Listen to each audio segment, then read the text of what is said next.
아침에 축구 소식 듣고 열받아서 밥을 다 못 먹을 지경이었습니다. 슈틸리케호를 언제까지 이대로 둬야 되나요?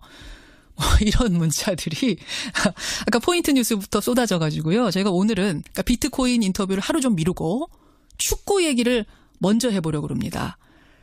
어제 밤잠 참아가면서 이 축구 경기 보신 분들, 카타르전 보신 분들 느낌이 어떠셨어요? 사실은 객관적인 실력으로는 최하입니다. 카타르. 그런데 2대3으로 우리가 무릎을 꿇었습니다. 월드컵 본선 티켓 8회 연속으로 진출했었는데 이번에는 상당히 어렵게 됐습니다. 남은 건 딱 2경기뿐이죠. 예, 한준희 KBS 해설위원과 함께 긴급 진단 해보겠습니다. 해설위원님 안녕하세요. 네, 안녕하세요. 자, 카타르와의 경기 한마디로 총평해 주신다면? 총체적 난국이었다고 해야 될 것 같습니다. 우리가 여태까지 슈틸리케호의 많은 문제점들을 지적을 해왔습니다만 그것 가운데 어느 하나도 치유가 됐다거나 향상이 됐다거나 하는 것들이 이번 카타르전에서도 거의 나타나질 않았고 결국은 가장 큰 문제로서는 역시 수비 조직력 이야기를 안 할 수가 없는데요. 사실 우수한 감독의 조건은 기본적으로 수비 조직부터 갖추는 겁니다. 그런데 우리 대표팀이 지금까지 우리 조에서 가장 많은 실점을 해왔고 오늘 경기에서도 3실점 아닙니까? 전체적으로 공수 양면에서 모두 총체적인 난국 속에서 그간의 모든 문제들이 또 집약적으로 드러났다고 볼 수가 있겠습니다. 그러니까 하나만 딱 꼬집어서 뭐가 문제다라고 말할 수도 없을 정도의 총체적 난국. 그 말씀이시죠? 그렇습니다. 예, 주장인 기성용 선수도 끝난 뒤에 그런 비슷한 말 했더라고요. 모든 부분에서 부족했다.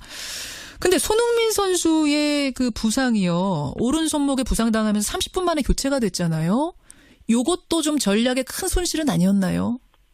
네, 손흥민 선수에게는 매우 유감스럽고 불행한 일이었습니다만, 그나마 다행스럽게도 이근호 선수가 이제 투입이 됐었는데, 이근호 선수가 정말 노장 베테랑으로서의 국가대표 선수의 사명감을 아주 잘 발휘를 해줬고, 이근호 선수의 경기력이 좋았기 때문에 당면한 상황에서의 문제보다는 손흥민 선수의 유감스러운 부상은 향후의 문제가 더 크다는 생각입니다. 손흥민 선수가 지금 골절 사항이 의심이 되고 있고, 물론 국내에 들어와서 더 잘 검진을 해봐야 되겠습니다만 만약 손흥민 선수가 골절상이 돼서 토트넘이라든가 이런 곳에서 이제 여름 훈련을 제대로 받지 못할 경우에는 우리가 8월 말 9월 초에 이란 우즈베키스탄전이 있는데요. 이때 손흥민 선수가 제대로 준비가 될 수가 있을런지가 또 좀 의심스럽습니다. 그래서 향후의 문제가 더 크다는 생각을 하게 됩니다.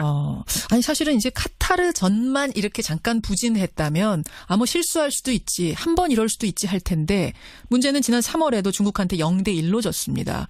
게다가 약체로 평가되는 시리아한테는 가까스로 이겼고 좀 시원하게 이긴 게 없어요. 이게 결국은 이렇게 되니까 실력 아니냐, 우리 수준이 여기까지 아니냐 이런 얘기 나오거든요. 어떻게 보세요?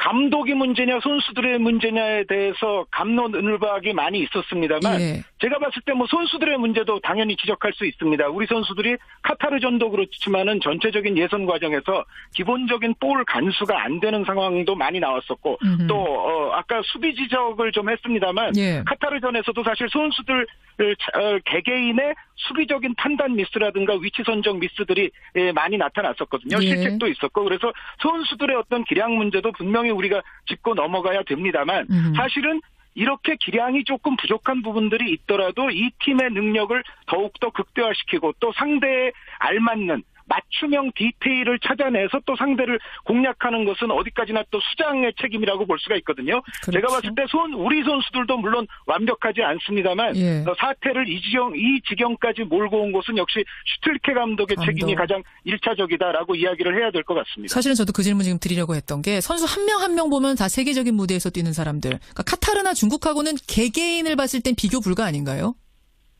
네, 전체적인 평균 선수들의 어떤 경쟁력을 보자면 우리가 우위에 있는 게 사실이죠. 중국보다는 우리가 많이 우위에 있다는 생각을 하게 되고요. 카타르에는 일부 개인기 좋은 선수들이 있기는 합니다만 역시 선수단 전체의 평균 기량은 우리가 카타르에게 이렇게 속절없이 패배할 이유는 없다라고 분명히 생각을 합니다. 그러다 보니까 지금 슈틸리케 감독 경질론이 나오고 있습니다. 어떻게 보세요?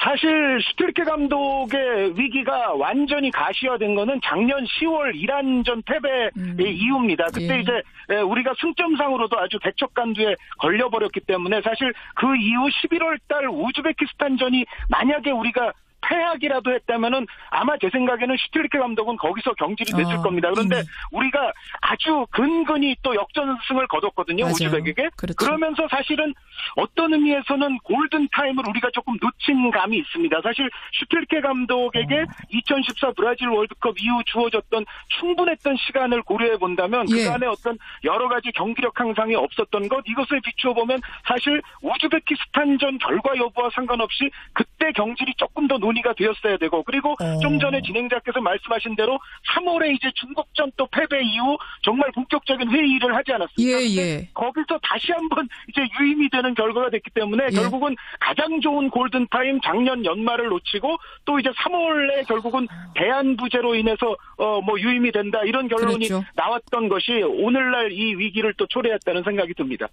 그 우즈베키스탄전에서 간신히 고비고비 넘긴 게 오히려 문제였군요. 그때 과감하게 그때 오히려 망가졌었으면, 완전히 망가졌었으면 참 이게 뭐 역설적이긴 합니다만, 그랬으면 지금 상황이 이렇게까지 이 지경까지 가지 않았을 거란 말씀. 그러면요, 위원님. 네. 대안이 없어서 여기까지 온 거예요, 말씀하신 대로. 슈틸리케 감독의 대안, 지금은 있겠습니까?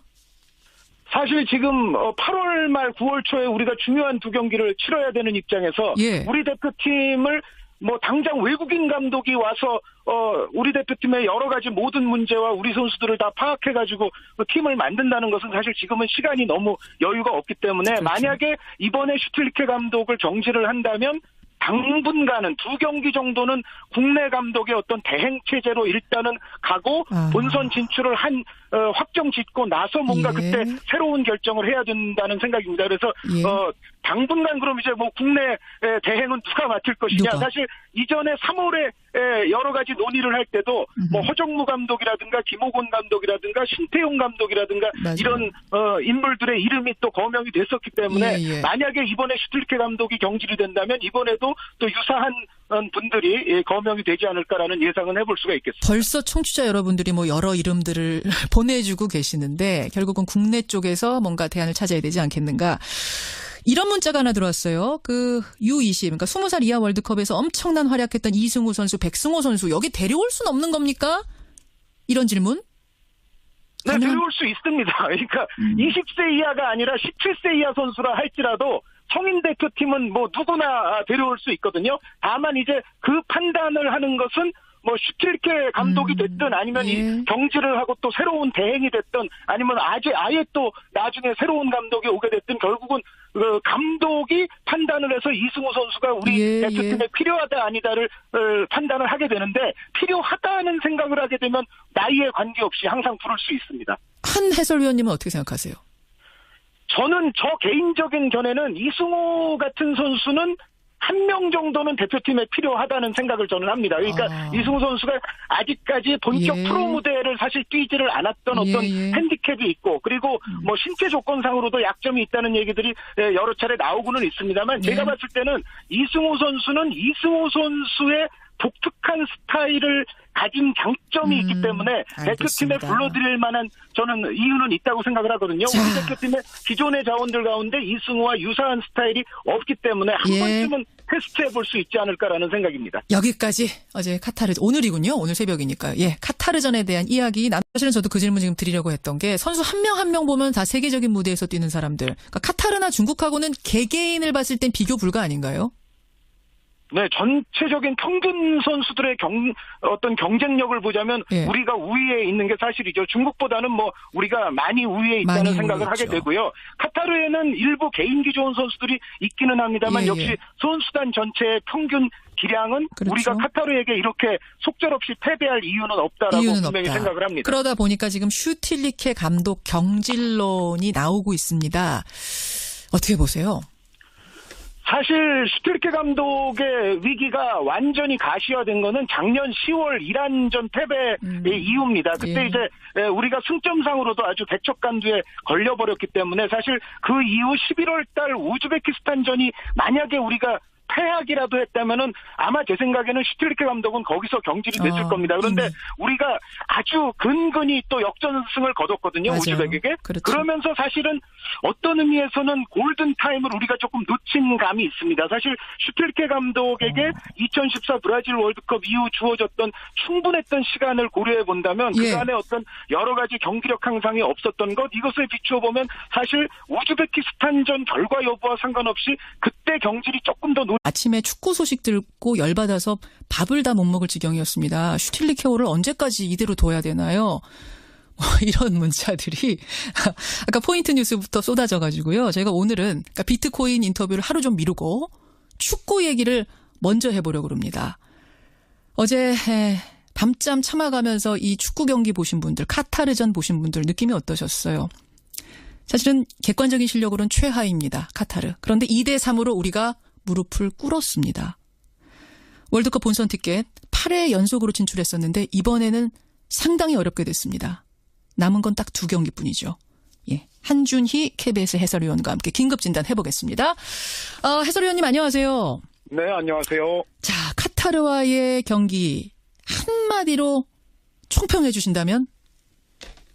총체적 난국이었다고 해야 될 것 같습니다. 우리가 여태까지 슈틸리케호의 많은 문제점들을 지적을 해왔습니다만 그것 가운데 어느 하나도 치유가 됐다거나 향상이 됐다거나 하는 것들이 이번 카타르전에서도 거의 나타나질 않았고 결국은 가장 큰 문제로서는 역시 수비 조직력 이야기를 안 할 수가 없는데요. 사실 우수한 감독의 조건은 기본적으로 수비 조직부터 갖추는 겁니다. 그런데 우리 대표팀이 지금까지 우리 조에서 가장 많은 실점을 해왔고 우리가 되었어야 되고 그리고 좀 전에 진행자께서 말씀하신 대로 3월에 이제 중국전 또 패배 이후 정말 본격적인 회의를 하지 않았습니까? 거기서 다시 한번 이제 유임이 되는 결과가 됐기 때문에 결국은 가장 좋은 골든타임 작년 연말을 놓치고 또 이제 3월에 결국은 대안부재로 인해서 유임이 된다 이런 결론이 나왔던 것이 오늘날 이 위기를 또 초래했다는 생각이 듭니다.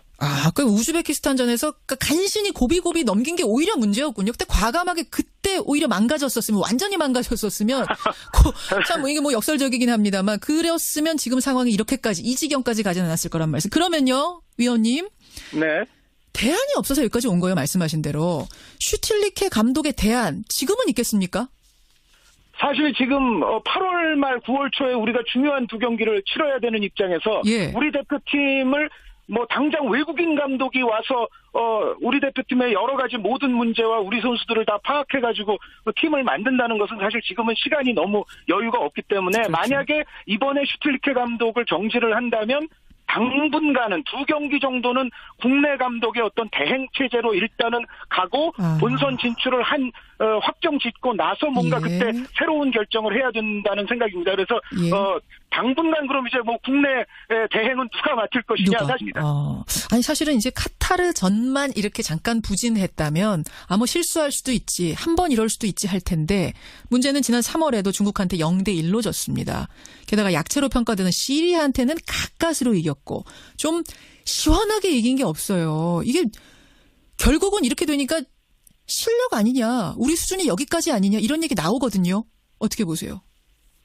감독이 문제냐 선수들의 문제냐에 대해서 갑론을박이 많이 있었습니다만 제가 봤을 때 선수들의 문제도 당연히 지적할 수 있습니다. 우리 선수들이 카타르전도 그렇지만은 전체적인 예선 과정에서 기본적인 볼 간수가 안 되는 상황도 많이 나왔었고 또 아까 수비 지적을 좀 했습니다만 카타르전에서도 사실 선수들 개개인의 수비적인 판단 미스라든가 위치 선정 미스들이 많이 나타났었거든요. 실책도 있었고 그래서 선수들의 어떤 기량 문제도 분명히 우리가 짚고 넘어가야 됩니다만 사실은 이렇게 기량이 조금 부족한 부분들이 있더라도 이 팀의 능력을 더욱더 극대화시키고 또 상대에 알맞는 맞춤형 디테일을 찾아내서 또 상대를 공략하는 것은 어디까지나 또 수장의 책임이라고 볼 수가 있거든요. 제가 봤을 때 우리 선수들도 물론 완벽하지 않습니다만 사태를 이 지경까지 몰고 온 것은 역시 슈틸리케 감독의 책임이 가장 1차적이다라고 이야기를 해야 될 것 같습니다. 오늘 경기에서도 3실점 아닙니까? 전체적으로 공수 양면에서 모두 총체적인 난국 속에서 그간의 모든 문제들이 또 집약적으로 드러났다고 볼 수가 있겠습니다. 그러니까 하나만 딱 꼬집어서 뭐가 문제다라고 말할 수도 없을 정도의 총체적 난국. 그 말씀이시죠? 그렇습니다. 예. 주장인 기성용 선수도 끝난 뒤에 그런 말, 비슷한 말 했더라고요. 모든 부분에서 부족했다. 근데 손흥민 선수의 그 부상이요. 오른 손목에 부상당하면서 30분 만에 교체가 됐잖아요. 요것도 좀 전략의 큰 손실은 아니었나요? 네, 손흥민 선수에게는 매우 유감스럽고 불행한 일이었습니다만, 예. 그나마 다행스럽게도 이근호 선수가 이제 투입이 됐었는데, 예. 이근호 선수가 정말 노장 베테랑으로서의 국가대표 선수의 사명감을 아주 잘 발휘를 해줬고, 이근호 선수의 경기력이 좋았기 때문에 당면한 상황에서의 문제보다는 손흥민 선수의 유감스러운 부상은 향후의 문제가 더 크다는 생각입니다. 손흥민 선수가 지금 골절 사항이 의심이 되고 있고, 물론 네. 국내에 들어와서 더 잘 검진을 해봐야 되겠습니다만, 만약 손흥민 선수가 골절상이 돼서 토트넘이라든가 이런 곳에서 이제 여름 훈련을 제대로 받지 못할 경우에는 우리가 8월 말 9월 초에 이란 우즈베키스탄전이 있는데요. 이때 손흥민 선수가 제대로 준비가 될 수가 있을런지가 또 좀 의심스럽습니다. 그래서 그래요? 향후의 문제가 더 크다는 생각을 하게 됩니다.